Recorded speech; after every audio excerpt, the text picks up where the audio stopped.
Some of you know that I studied in Washington, D.C. for a couple of years, and my cousin lived out there. She actually grew up in Pequot Lakes as well, but then she grew up and went to college, married a Sicilian. I'm sure some of you with Italian roots are kind of internally fist pumping. Yeah, that's right. More Italian babies out there. You know, she had 5 of them, so her family is growing now. But she worked in the chaplain's office for Congress. So even though we may not think this is the case, but there is a prayer prayed before every session of Congress in the U.S. Capitol. Even the pro forma sessions, the not so big deal sessions of Congress, they pray before. So my cousin's job was to set up various ministers or priests or various other people to pray that prayer. And I was called up a couple of times to do that prayer. So it was really cool. You know, you're entered into the annals of the country and you get on C-SPAN and all of that stuff. But then when I went there, I remember looking around at the top of, right near the ceiling, there were a number of medallions of people all around the top of the U.S. House of Representatives chamber in the U.S. Capitol. And around those medallions, certain medallions caught my eye. Of course, there was like Napoleon there. But then there was Hammurabi and some other great lawmakers. And then I noticed there were 2 popes up there. I'm like, well. Pope Gregory IX, Pope Innocent III, and then St. Louis. St. Louis was up there, a king of France who was also a saint, Louis IX. And then those were all profile medallions. Then front and center, looking straight ahead, not profile, but looking straight down at basically the spot where the Speaker of the House has his chair, was Moses. Moses was right there looking down on the House of Representatives and the rest of the House of Representatives, knowing that God also sees, our lawmaking and, whether that be good or bad, And we talk about these separation of church and state conversations that we have. And most of them are misrepresentative, and most of us do not know exactly what it means. What's the relationship between church and state? Because for some reason, the architect of those buildings did not say, well, no Catholic pope should be in here. Well, you got a couple of them up there, and a saint. And then there's St. Junipero Serra. His statue is in the U.S. Capitol as well, as the founder of the 22 missions in California. So it's an interesting thing with our nation to look at this topic, since it is that day when we hear Matthew 22 and Jesus saying the words, "Render therefore to Caesar the things that are Caesar's, and to God the things that are God's." This should make us reflect. Okay, we are a nation. Of course, the founding fathers were believers in God, that's true. And they were mostly deists. They were not exactly Catholics, that's for sure. There's only one signer of the Declaration of Independence who was a Catholic, and the rest of them were mostly Calvinists. But let's take a look at our nation. We're a nation of great wealth, right? Great wealth, but also great debt. And that's a big deal. Then we build these top caliber universities, right? These beautiful, Harvard, we're going to go to Harvard. All these things. But then we're failing to teach our citizens the basics of geography, the basics of civics. Very interesting things.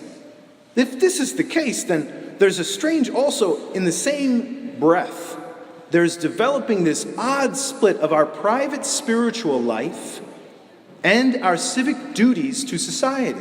There's a big old schizophrenic reality there that we would do well to take a look at. Just by ourselves, before the presence of God especially. The relationship of church and state. Here's what it is. Here's the real teaching of the church on this. It's not my opinion. They are distinct. The church and the state are distinct, but not entirely separate realms. To separate, it's an interesting thing.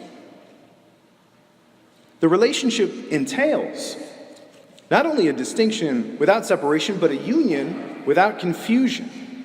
So this relationship will be correct and fruitful if several things are held in tandem and in tension while we look at this. One of them is that we must accept a sphere of moral values that precede and guide all the political sphere. You have to have moral people in politics. I mean, that's kind of obvious, right? We would want a leader to be a solid person, to be somebody of strong character, and a good character, not a bad character, not a scandalous character, or whatever.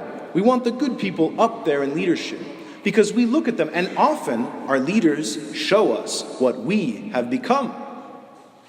The second thing to hold in tandem is distinguishing the mission of religion from that of politics.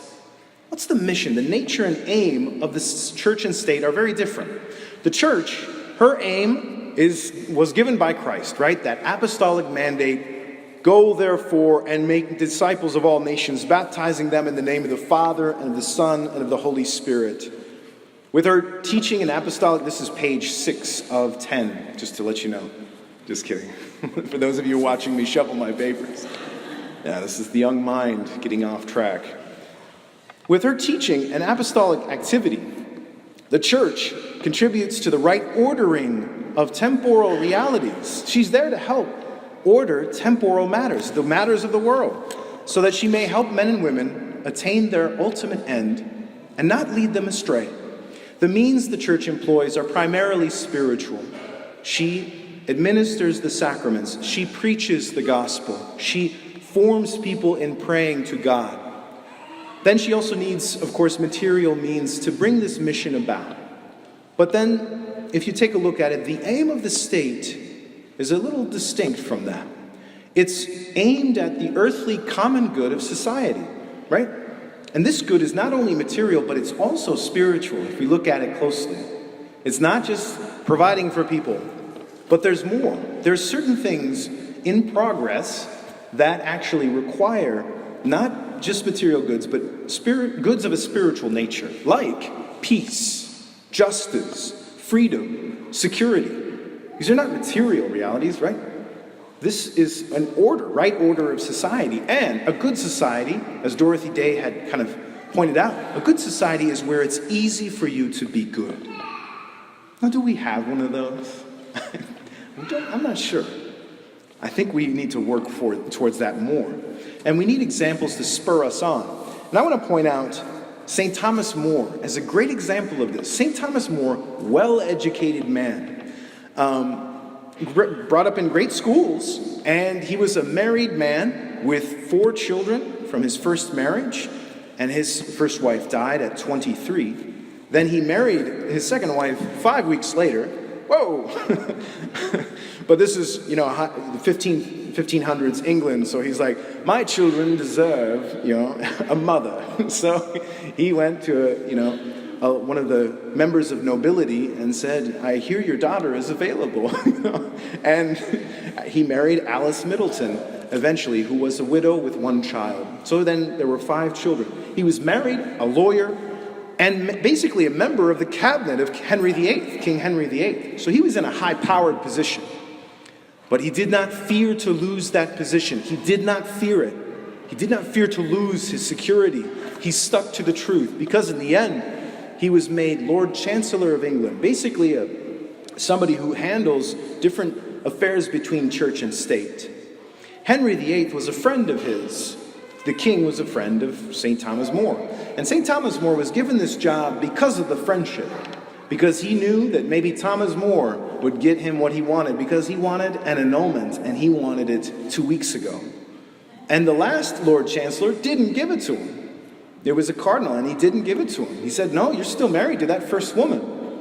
And he said, well, forget you then. My buddy Tommy will tell me, he'll be the one to help me out.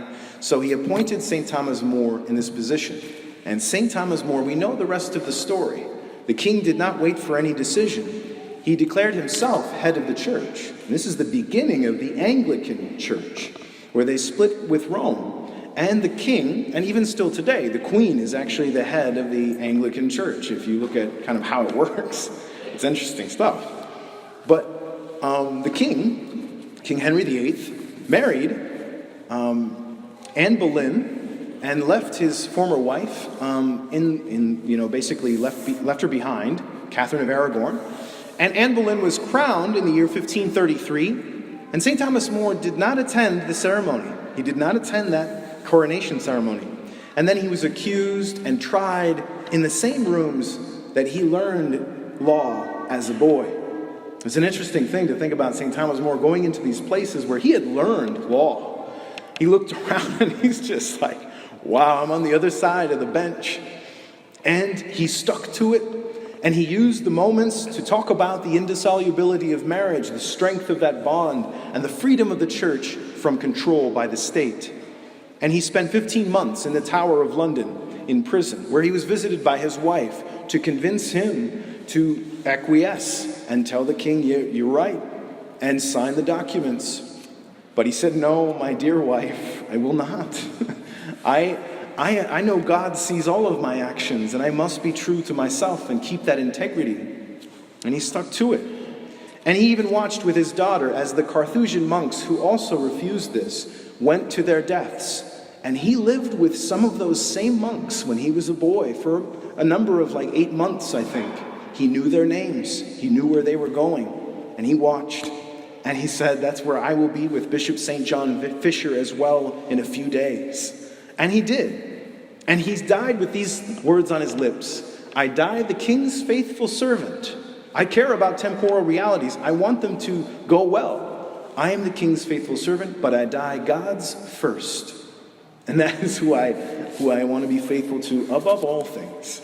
And I want, of course, his rule to have harmony in state affairs. So really, the church and state ought to be in harmony with one another eventually, to work in relationship, because the church, boy, I deal with things most days that drive public policy. Homelessness, the effects of abortion on women and men, the effects of fatherlessness, the effects of all kinds of different things we deal with on a daily basis in the church. To say we have nothing to say for public policy is irrational. And so we do these things only to help civil society become healthier and to flourish. That is the aim of that. And so let us go to our Lord too when we're kind of maybe debating certain decisions to make in public, because our private spiritual life should have effects in our public choices, just like our marriage would. If you went out in public saying I'm not married, and then at home I am married, oh, you can do that, but you won't stay married for very long. And we want the integrity of the person to keep strong in both private and public choices. And let us look to the Lord to be our strength in those matters, to pour out our hearts to him no matter what's on our heart, but especially in these areas too, to render unto Caesar what is Caesar's and to God what belongs to God.